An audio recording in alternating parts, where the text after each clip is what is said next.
I'm going to explain how the Ethereum Virtual Machine works, what it does, where it runs, and how it's implemented. The EVM is sort of the brain of the Ethereum system, so understanding the EVM is crucial to understanding how Ethereum itself works. So Ethereum has this world state, and the world state is sort of the state of all of the important things in the system. All of the NFTs and tokens and DeFi, all of the account balances, that's all captured in the world state. At any given time, Ethereum only has one world state. It's just the current world state. There is a history of world states. These are the historical states. But generally, you kind of only care about the current up-to-date world state. And this world state changes whenever a new block is mined. A block has a bunch of transactions in it. Each transaction represents a change to the world state. So when a block is applied, all of those state changes in each transaction are applied all at once, and you get a shift from a transition from one world state to the new world state.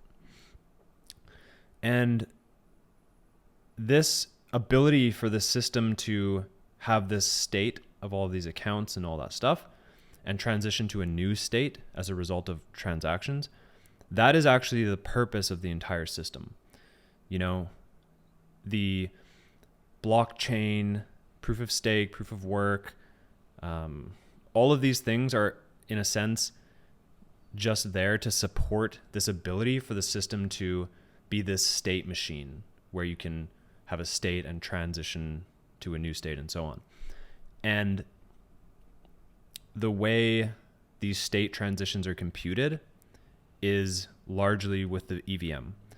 The EVM will take these transactions and the starting state and compute what the new state looks like, which I'll explain more in a minute. So that world state that I've described consists of, all of the stuff in Ethereum.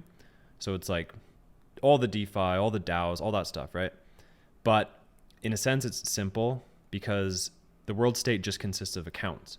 All of that stuff, the DeFi, et cetera, is just a whole bunch of accounts and their state and et cetera. So there are two types of accounts. There's the simple externally owned accounts. These are like MetaMask, Ledger, et cetera. They're externally owned and controlled by usually a person or maybe some code. They have a private key.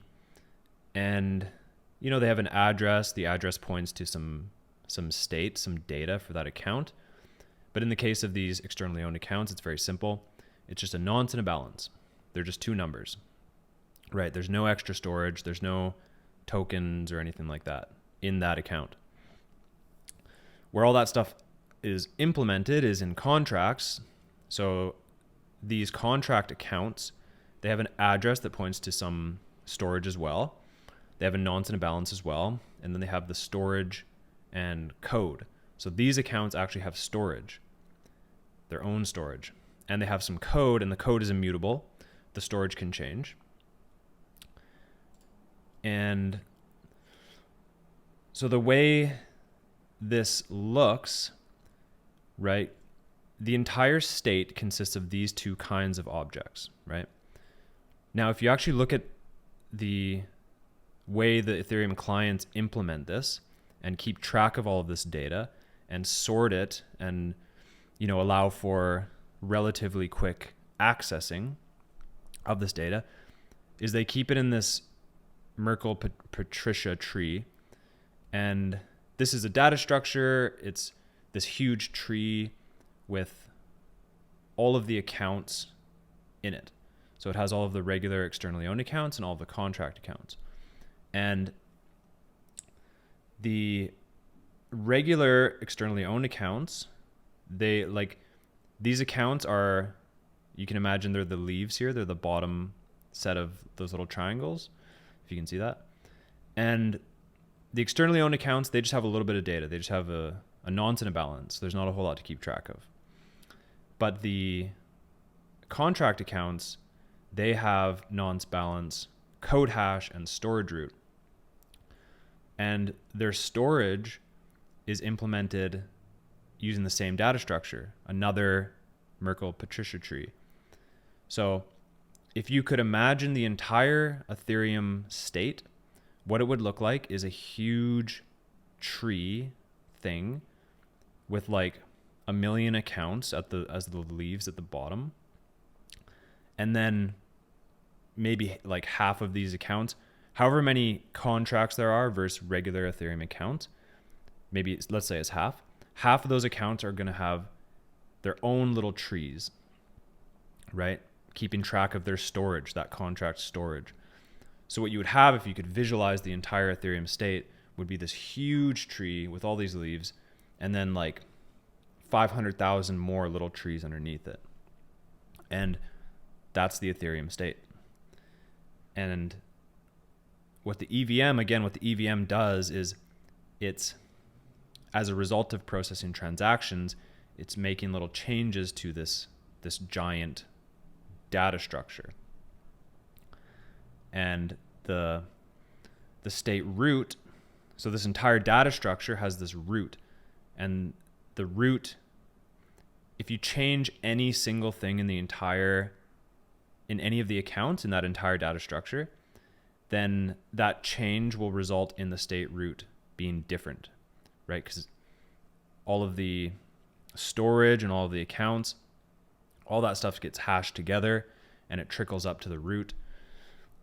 And so, which is why anytime a new block is mined, this state root changes, because even if only one account changes, or if anything at all changes in the entire Ethereum state, it'll change the state root. Okay. So that's what the EVM does. And so this diagram here, you have the starting world state. And in this little situation, where the EVM is acting on just one account. You have address N, account state N. So this is a contract account because it has code and storage. Some transaction or message call came in with some input data. So this could be someone kicking off a transaction to like Uniswap to interact with a contract. So that transaction will have some data, some input data, and it'll be calling a function, right? On like the, say, Uniswap contract, maybe like swap, right? They'll be calling that function. They'll have their input data saying what they want to swap and all of that. The EVM will take this input data and the world state, including the state of the Uniswap contract, and it will take that information and compute the new state, which I'll talk more about in a minute. So the EVM does this, like I said, it computes these state changes, especially for the more complex things that happen in Ethereum, the smart contract interactions. For regular Ethereum ETH transfers, the EVM, technically the EVM doesn't do that. It doesn't actually process those transactions, so to speak. But I'll explain that in a second, looking at the Go Ethereum code. But the EVM computes these state changes. Okay, fine. So how does the EVM work? The EVM is a virtual machine, and so every node in the Ethereum system, like every node has to get the exact same result when it processes a transaction. Given some starting state and some transaction, everyone has to be able to take that starting state, transaction, and get the exact same result. The exact same. So virtual machines are good for this kind of application where you want to have a wide range of different computing platforms, different hardware, different operating systems, all that, right? But you want the operations happening on your code, your thing. You want it to be the same regardless to turn out the same, to operate the same, regardless of what the underlying computing platform is. So virtual machines are really good for this because they abstract away the underlying hardware. And virtual machines have been in use for a long time. This is not specific at all to Ethereum. They've been around for decades. And what they do is, like, you have a regular computer, you have your physical hardware, you have your CPU and memory and blah, blah, blah. You have an operating system on top of that, right? You have then a bunch of your regular applications that run on that operating system, your regular programs. Then alongside that, you can have this hypervisor, which is just some software, some code that manages your virtual machines. And you can have your virtual machines. And your virtual machines are like little computers running on your computer. So you can have a Windows computer, Windows operating system, and then you can have this hypervisor, and you can have Linux. You could have 3 instances of Linux running on your machine. And so the hypervisor will be managing your resources, so it'll allocate some of the RAM. It'll allocate a bit of RAM to each machine.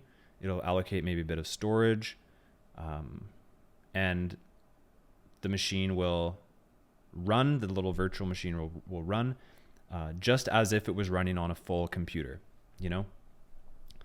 So in the case of Ethereum, it's similar to that. You have, on an Ethereum node, you have your physical computer, and it can be running whatever Linux, Windows, Mac. You have your physical computer, whatever platform you want. Then you have your Ethereum node like Geth or Parity. And then within the Ethereum node software, you have the EVM. That's where the EVM is instantiated. That's where it runs. It's not like a full, like with other virtual machines, it's not like you have a full operating system with like the Linux and you have to allocate a bunch of RAM. The EVM is much simpler, but it still is a virtual machine. And so the EVM, I'll talk more about Solidity and where Solidity fits in and how that Solidity code compiles down to something the EVM can understand. But I'll talk now about a little bit about the architecture.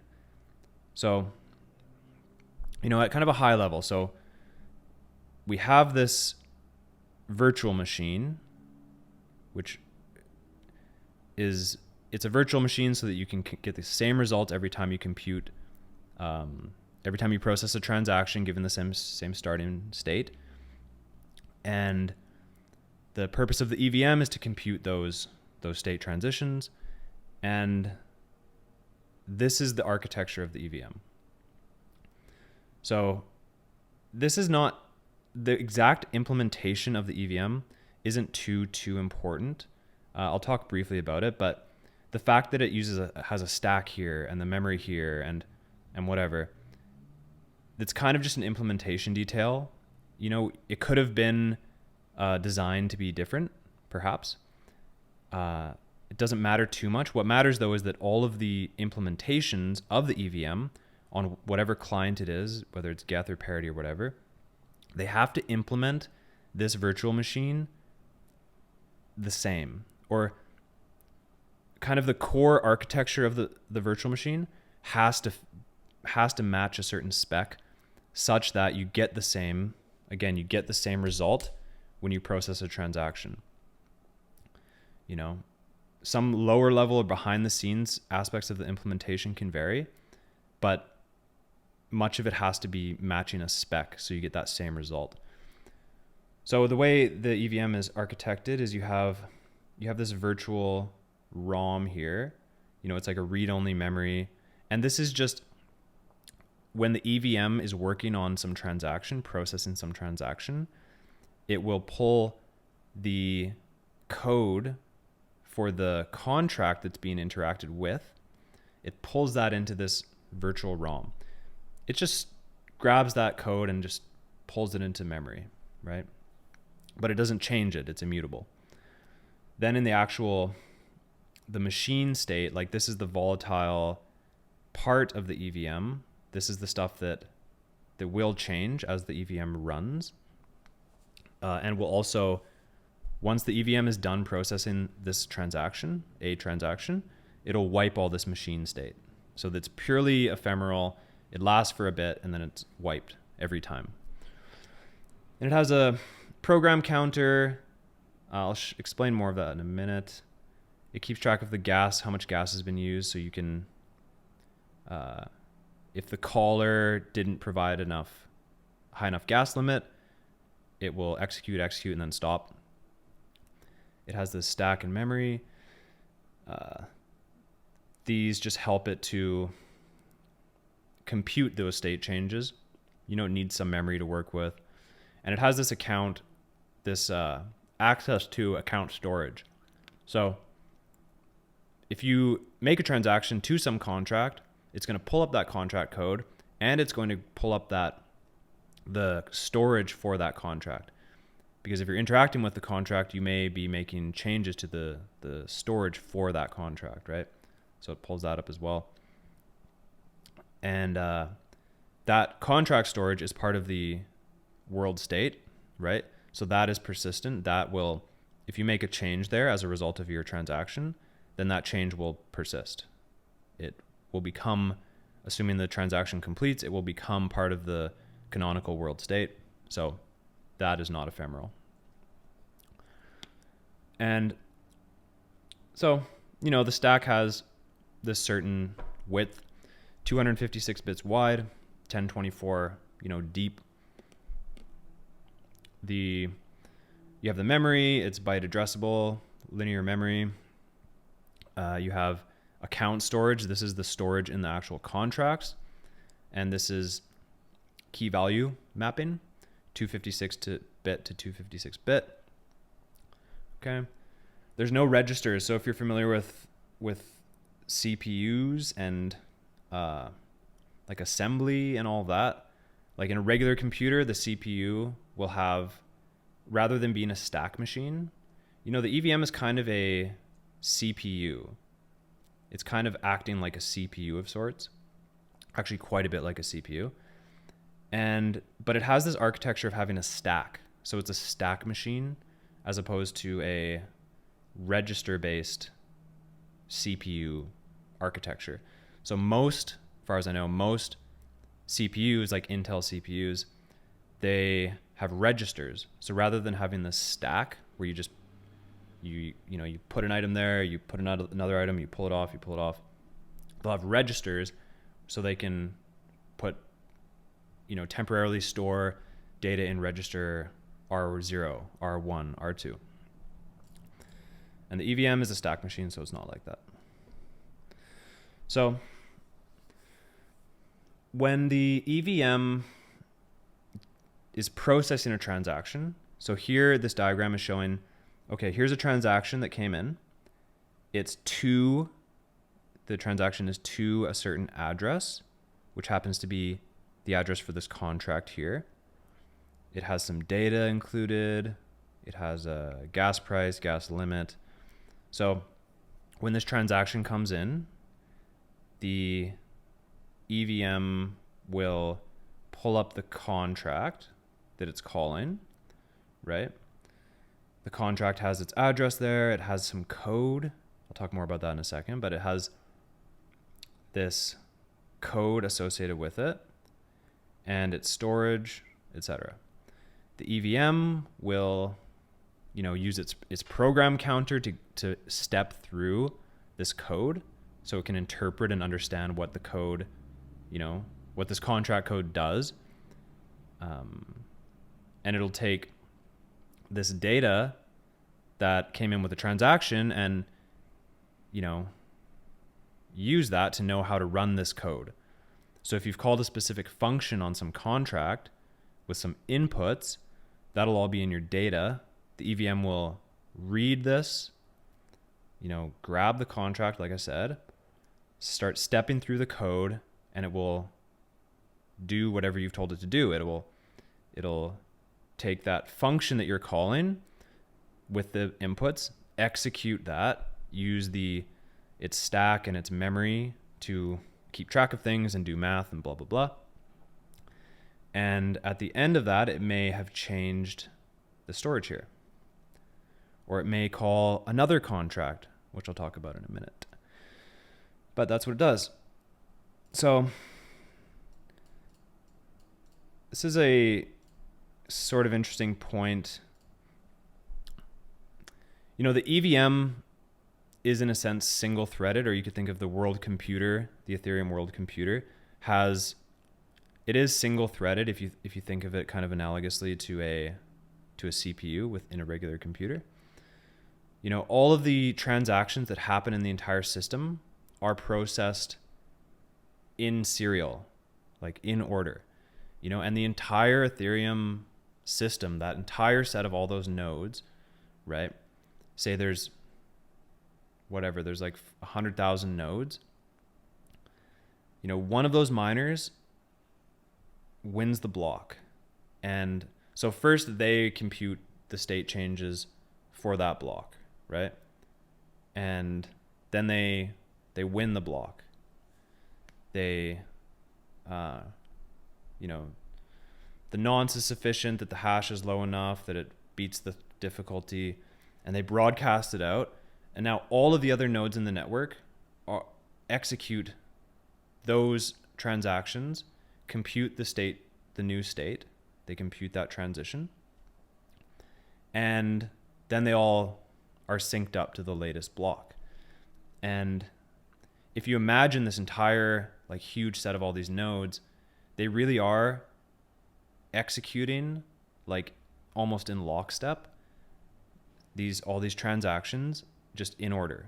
It's like the whole set of them is like, they go like this transaction, that transaction, that transaction, and all of them are like, right? And they're computed in blocks, so it's more like every like 14 seconds, it's that they kind of like jump forward to a new state. But it's single threaded in that you don't have like part of the network computing some state changes and then another half not computing those, right? If you had a sharded execution, then you could have that, but we don't have that yet. Anyway, so yeah, like I said, when each transaction happens, when each transaction is being processed by the EVM, the contract code is pulled in, it's loaded up, the program counter is set to 0, so it can start reading the code for the contract. The contract storage is loaded up, the memory is all set to 0, and it loads up some block and environment variables, which I'll mention in a minute, I think. And also, like I mentioned, if the gas limit is hit during execution, right, like a transaction was initiated, but the gas limit wasn't set high enough, or the ETH runs out, then all of the state changes that the EVM has calculated up to that point for that transaction, it just throws them all away, and it still charges the sender. It still takes their ETH for executing that stuff, but no changes actually happen, except the sender loses some ETH, and they're nonce increments. So, like I said, the EVM is similar to a CPU in a sense, and CPUs have these very basic operations they do. So if you write code in any regular language, you know, like C or C++, you compile it down, you eventually compile it down to assembly code in a regular CPU. And the assembly will consist of a bunch of these basic operations, like, you know, add and multiply, and like store this value in a register if it's a register-based CPU. And so everything that happens on computers is compiled down to this low level, you know, these basic operations. basic math operations, basic storing of things in registers and moving them around and blah, blah, blah. So the EVM is the same in that way. The Solidity or Viper or whatever it is you write, when you write it, on your computer, it's written, it looks like this or whatever. And you'll compile it down to EVM bytecode. So what the compiler does is it takes your code that's written in a way you can understand it, and it compiles it down to something like this. This is actually the EVM bytecode for this tiny contract here. And so what this is this huge chunk of, these hexadecimal numbers. This is the EVM bytecode for this contract. And this maps to these opcodes here. So these are the Ethereum opcodes. Similar again to the CPU architecture, you have these low-level operations, and all contracts are compiled down to opcodes. And so like this one starts with 6.0. That should be one of these opcodes. It's this one. So 6.0 is push. So this contract is starting by pushing some data onto the stack, right? And that's how it works. That's how the contracts actually work. They're a bunch of opcodes. And so the opcodes, they have a gas cost associated with them. And the way these are determined, like gas is a unitless number. So when you have, for example, the add operation, it costs 3 gas, right? That's not 3 gwei or anything. You probably know that. It's 3 gas. It's just 3 gas. And the way these are determined is these gas costs are essentially a reflection of the actual real world cost of running these on a regular computer, running these on the EVM, which is running on a regular computer, right? So multiply is slightly more gas than add because multiply is more intensive operation, I guess. And, the operations like writing to the world state memory, that costs a lot more gas. So store, that writes to the actual contract storage, and this costs 100 gas, right? Compared to like 2 or like these math operations their computers can run these math operations very quickly. So the gas is low on them. But when you're storing something to the actual world state, now all of the computers in the Ethereum network have to store that as well on their hard drives. This is just for one key value pair.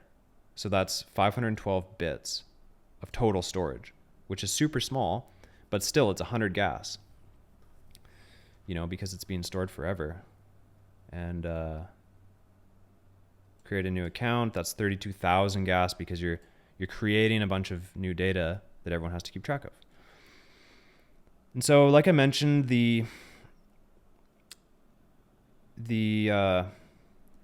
EVM runs this code, opcodes, and that gets compiled down from Solidity, right? Like I showed here. This gets compiled down to a bunch of opcodes. These opcodes are like this chunk of data here. This is actually what gets put onto the chain when you deploy a contract. When you deploy a contract, it does not store Solidity. It does not store Viper on chain because the EVM can't interpret it anyway. So what it does is you'll compile it down, you'll get your bytecode, and that will be deployed on chain. The EVM can understand that. If you go to Etherscan, you'll see a bunch of Solidity here. But this Solidity is not uploaded to chain. All they've done here is they send somehow, they send the source code. Like they'll deploy their contract and it's deployed like this, a whole bunch of bytecode. And then they'll upload the source Solidity to Etherscan the service, not to the blockchain. And Etherscan the service will check on their end that what they've been given does in fact compile down exactly to this, right? So then they can say, yep, that is that's clearly the right code because it compiles to the bytecode that's on chain, right? So yeah, this Solidity compiles down to this bytecode, like I said, and that's how it works. So yeah, like I said, the gas cost per opcode is a reflection of the actual cost of running those operations. The gas price is different, right? Like the add opcode costs 3 gas, and that doesn't change. But when you're doing a transaction, so you create a transaction and it's going to do a bunch of stuff like a Uniswap trade. And let's say it's going to cost you 100,000 gas. So it's essentially like there's 100,000, it's kind of like 100,000 CPU steps are required for your transaction to be processed. But they're not exactly CPU steps because different operations are priced quite differently. Like the S store opcode is 100 gas. It's not really that it takes an Ethereum node a lot of time to execute that operation. It's partly that, but it's also that it's going to be stored for a long time, maybe forever. So the gas cost is trying to capture the entirety of the resource cost needed to execute that operation. But the price, you know, those gas costs are like, they're not in units of ETH, right? So when you're actually doing a transaction, if the network is under heavy demand at the moment or at that time, then you'll need to pay, you know, even if your transaction is just the same 100,000 gas, it's a Uniswap trade. If the network is under heavy load, you're going to have to pay more to get that transaction executed. So no matter what time you do that transaction, it's always 100,000 gas, right? Let's say.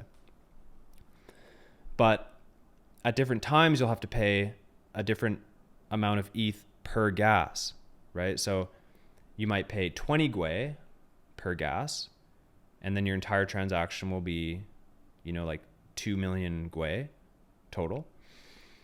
Or if the network is in demand and you'd have to pay 100 GWE, and then you're paying, 10 million gas or 10 million GWE for your transaction. I don't know if that's clear, but so it's another fact is because Ethereum has a maximum gas per block, that sets the maximum gas per transaction. Right. So that kind of makes the EVM like sort of Turing complete. To be truly Turing complete, a thing has to have, like infinite tape, infinite memory, which nothing does. But Ethereum has this kind of, regular computers, they have tons of memory, tons of storage, and they can run, you can run a computer kind of forever, like for a long time. Whereas with the EVM, there's this hard limit. No transaction gas use can exceed the maximum gas for a block, right? It's just a rule of the system. So it sets just kind of a tighter limit on what you can compute on Ethereum, which is fine because it's not a general computer. You're not going to run, Quake on Ethereum. And so this is one of the most interesting things I think about how learning about the EVM and all this is that the EVM is just code running on Ethereum nodes. The entire Ethereum system is just a bunch of computers running, software. And the EVM is just running within that software, within that client software. So we can actually look at the some functions in the EVM. Now, like I mentioned earlier, the EVM does not actually compute the transfer of ETH from one account to another. Like, all of this stuff is handled in the client software. This is a Go Ethereum, by the way, Geth. This is the source code. And this is the transfer function for transferring ETH. So I have another thing here with a bunch of, another file with a bunch of EVM opcodes, but this is separate from those. So when you do a simple transfer, Geth nodes process your transfer with this code. And they do some checks before this function's called, but then it takes in the world state, it takes in the sender information, the recipient, and the amount, and it, subtract balance from sender amount, add balance to recipient amount, and that's how it works. But so for simple transfers, the EVM isn't technically executing that operation, although the client is executing it. So it's kind of like it's happening in the same code base. But if you're doing a more complex operation, like calling a contract, like we looked at, the contract will have this big string of bytecode.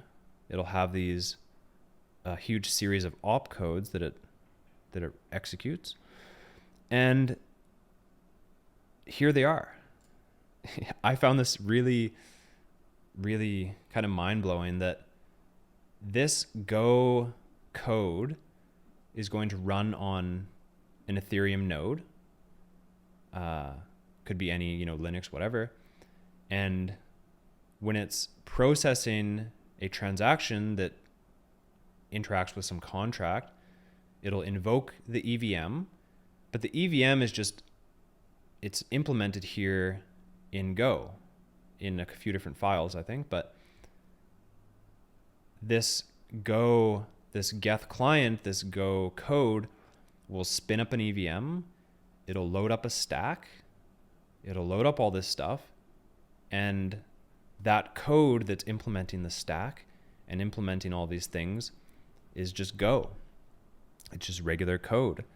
And those opcodes that the EVM executes, they're just regular functions. Like this is the add opcode that costs 3 gas or 2, 3. I think it's 3. It takes stuff off the stack because that's what the EVM uses to keep track of its values, and it adds them together, which I think is pretty interesting. So another little point here, the Ethereum, just like the EVM, it runs on regular computers. It runs in the case of Go Ethereum, it's just Go code. They have functions for the opcodes. And, in the same vein of that, the Ethereum world state on a Geth node or on any node is just, it lives on the SSD of that machine. So, it's like, where is Ethereum? Well, it's kind of everywhere and nowhere, really, because the actual state of Ethereum, it lives on the hard drives, the SSDs of all of the Ethereum nodes. And so it's kind of everywhere, but it's nowhere in the sense that there's no single node where it's like, that's the state. No, you could lose any single node and the system would be fine. So it's spread out over all the nodes. So there's a few other opcodes that are interesting. So, you know, most of the, or a lot of the opcodes we looked at, they're doing basic math operations. So, you know, a lot of them are like add, multiply, subtract, blah, blah, blah, blah, blah. But then you have some that are a little more interesting. You know, you can get like the gas price for that transaction. So you can get some stuff that's more, this stuff is more specific to Ethereum, right? Like add and subtract, any low level assembly are going to have add and subtract. But this stuff is kind of more specific to Ethereum. And these, you know, these ones you're getting, you can see here that the EVM has access to not actually that much, right? The EVM has access to the 256 most recent hashes, block hashes, which I didn't know actually. That's interesting, but it doesn't have access to like the transactions in those blocks. The EVM actually has a very limited view of Ethereum. It can see the entire world state, but it can't see, you know, old block transactions. It can't see like how many nodes are in the network. It can't see, I don't know, it can't see the ETH price, right? It can see just a few things like gas limit, block number. So Ethereum is, right, the EVM has access to the world state, like I said, but very little else. It can't access really anything outside of that. It cannot call external APIs and websites. So you can't check like what is the ETH price on Coinbase from the EVM. The EVM is sandboxed, so it only has access to a super limited set of things. And that's important because you want the EVM to perform exactly the same every single time it computes a given transaction with a certain starting state, right?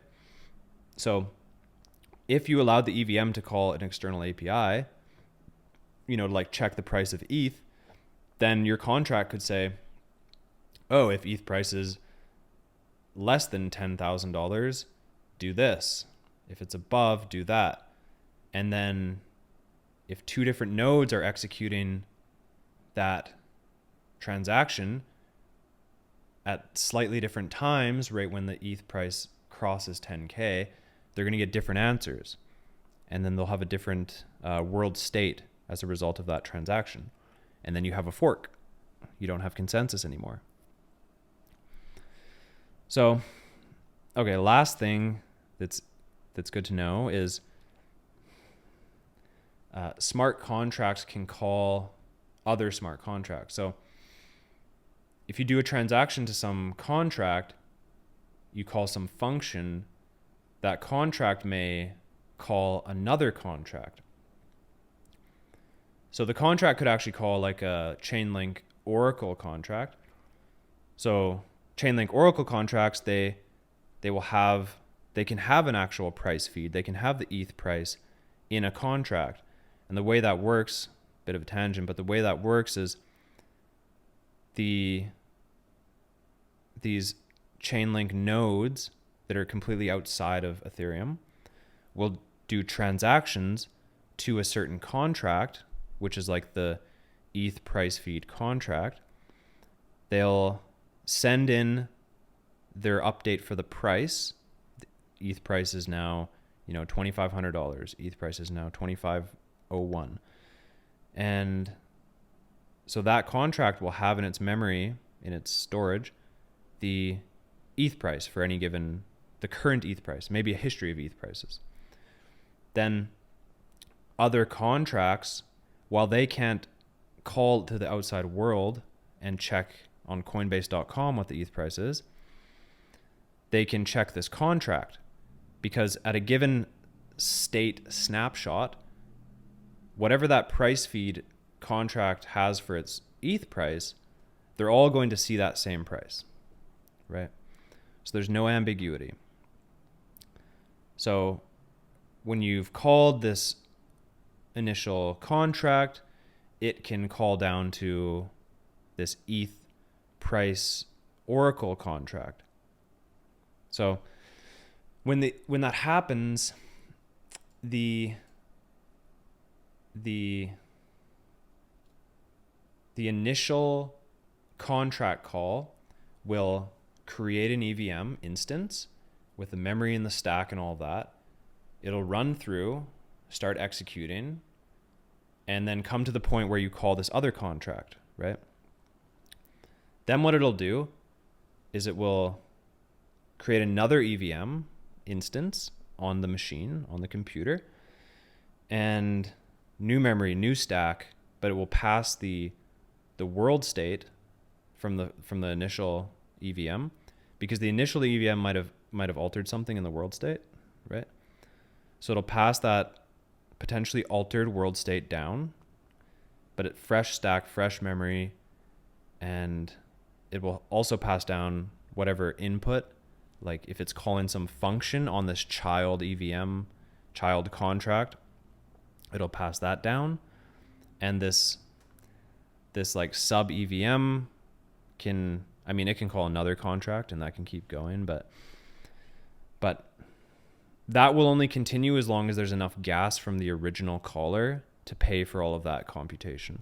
And at some point, if the transaction finishes properly, then that world state that's been potentially mutated by like 5 different EVMs, if that transaction completes, that world state becomes the new world state. And if it fails at any point in that stack, the world state is just discarded.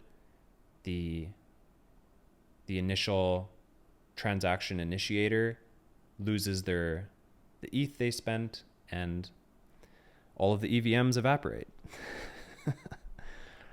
So, all right, so that's how it works. Hope that's helpful. Main thing to know is that the EVM is computing these state transitions. That's really all there is to it. And the opcodes as well. The contracts are compiled down to a bunch of opcodes so that the EVM can understand them. And that's how it works. Okay, so thanks for watching. Next video will be either on layer 2 things or ETH2. Let me know if you have a preference, and thanks for watching. See ya.